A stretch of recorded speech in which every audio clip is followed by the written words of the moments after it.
Hi Min, so I've reconfigured the room, and thanks for the corrections. If I've still got the room shape wrong, please let me know as soon as possible. It's really important that that's right. So what I've done now is in the corrected room, which we have window on the short side and then the door on this side, which is, so let me just, it makes more sense like this, doesn't it? So enter the room, you've got the window on your right, and that is on a short wall. You've got the other short wall on your left, and as you walk in you are facing the longest uninterrupted wall.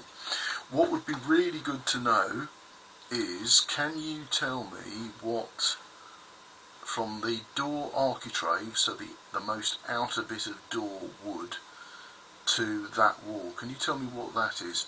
At the moment I've got it about 1.8 metres, but if you give me a more accurate number for that, that would be good to have.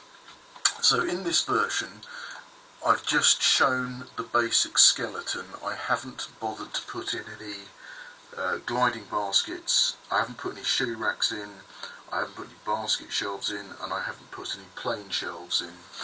So if you could look at the 2D and start to scribble in where you would like to see gliding baskets, gliding shoe racks, basket shelves and anything else. Also waist height hanging, I haven't put any in because I'll just sort of put that in wherever we haven't got gliding elements. Excuse me for yawning. So when you come back to me as soon as possible on this now, I will put the other items in, and we can get to a price and hopefully get close to a final design. Alright, I think that's all I can say on this one. Speak soon.